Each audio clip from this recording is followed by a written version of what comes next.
Assalamualaikum warahmatullahi wabarakatuh. Perkenalkan, nama saya Ines Aulia Rahmawati dan bersama teman-teman saya nanti kami akan mempresentasikan makalah yang berjudul Interferensi Gelombang, mata pelajaran fisika.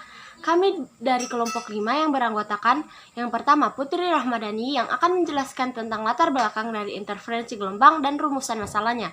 Yang kedua, Ines Aulia Rahmawati, yaitu saya sendiri yang akan menjelaskan tentang pengertian interferensi gelombang dan pola interferensi gelombang. Dan yang ketiga, Rahma yang akan menjelaskan tentang syarat terjadinya interferensi gelombang. Dan keempat, Ines Aulia Rahmawati yang akan menjelaskan tentang penerapan interferensi gelombang dalam kehidupan sehari-hari beserta proses terjadinya pelangi. Dan yang terakhir, saya akan menjelaskan kesimpulan dari materi interferensi gelombang.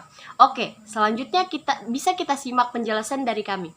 Assalamualaikum warahmatullahi wabarakatuh. Saya Putri Ramadhani dari latar belakang. Interferensi gelombang cahaya mula-mula diperhatikan oleh Thomas Young pada tahun 1801. Dalam percobaannya, Young menjelaskan bahwa interferensi merupakan gejala penyebaran arah yang dialami oleh seberkas gelombang cahaya. Interferensi juga adalah kejadian di mana dua gelombang atau lebih berjalan melalui bagian yang sama dari suatu ruangan pada waktu bersamaan. Hal ini mengakibatkan terjadinya superposisi dari gelombang tersebut, sehingga menghasilkan pola intensitas baru.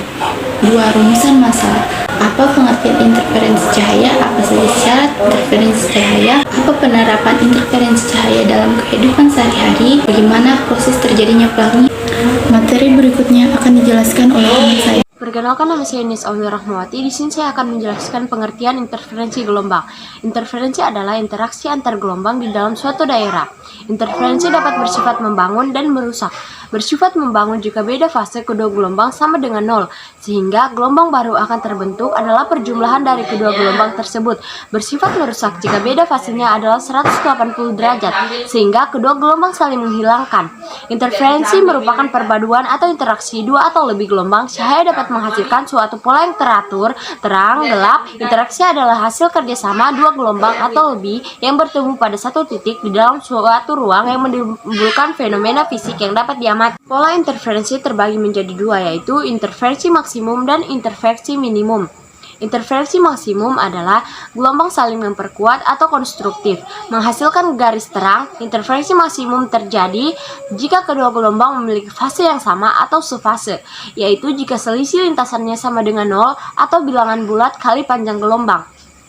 Sedangkan interferensi minimum adalah gelombang saling memperlemah atau destruktif menghasilkan garis gelap. Interferensi minimum terjadi jika beda fase kedua gelombang 180 derajat, yaitu jika selisih lintasannya sama dengan bilangan bulat kali setengah panjang gelombang. Oke, materi selanjutnya akan disampaikan oleh teman saya. Perkenalkan, nama saya Rama. Di sini saya akan menjelaskan syarat terjadinya interferensi gelombang. Kedua sumber cahaya mempunyai beda fase frekuensi dan amplitude. Thomas yang seorang ahli fisika membuat dua sumber cahaya dari sumber cahaya yang dijatuhkan pada dua buah celah sempit. Hasil interferensi dari dua sinar cahaya koheren menghasilkan pola terang dan gelap. Keterangan interferensi maksimum ialah P sama dengan jarak dari terang atau gelap ke meter. Dari pusat meter, D sama dengan jarak ke dua sumber cahaya atau celah meter. I sama dengan jarak antara sumber cahaya dengan layar meter. M sama dengan bilangan 1, 2, 3, dan seterusnya. Penjelasan selanjutnya akan disampaikan kepada teman saya. Penerapan interferensi gelombang dalam kehidupan sehari-hari. Dalam kehidupan sehari-hari, kita melihat gelembung air sabun akan terlihat berwarna-warni. Begitu juga dengan genangan minyak tanah di atas permukaan air.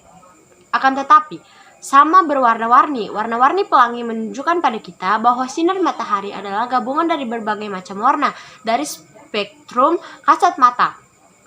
Akan tetapi, warna pada gelombang sabun, lapisan minyak, warna bulu burung merah, dan burung kalibri bukan disebabkan oleh pembiasan, tetapi karena terjadi interferensi konstruktif dan destruktif dari sinar yang dipantulkan oleh suatu lapisan tipis. Adanya gejala interferensi ini bukti yang paling meyakinkan bahwa cahaya itu adalah gelombang. Oke, selanjutnya saya akan menjelaskan bagaimana proses terjadinya pelangi. Proses terjadinya pelangi adalah bermula dari ketika cahaya matahari melewati sebuah tetes hujan yang kemudian dibelokkan atau dibiaskan menuju tengah tetes hujan tersebut yang memisahkan cahaya putih menjadi sebuah warna spektrum. Kemudian warna-warni yang terpisah ini memantul di belakang tetes hujan dan memisah lebih banyak lagi saat meninggalkannya.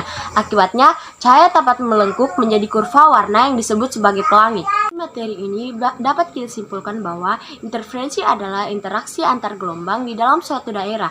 Interferensi dapat bersifat membangun dan merusak. Bersifat membangun jika beda fase kedua gelombang sama dengan nol, sehingga gelombang baru yang terbentuk adalah perjumlahan dari kedua gelombang tersebut. Bersifat merusak jika beda fasenya adalah 180 derajat, sehingga kedua gelombang saling menghilangkan.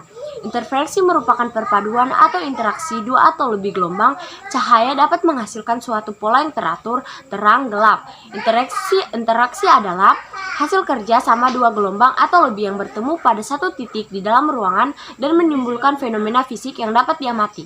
Ketika dua gelombang yang kohonen menyinari atau melalui dua celah sempit, maka akan teramati pola interferensi terang dan gelap pada layar. Jarak tempuh cahaya melalui dua celah sempit mempunyai perbedaan, beda lintas, hal ini yang menghasilkan pola interferensi.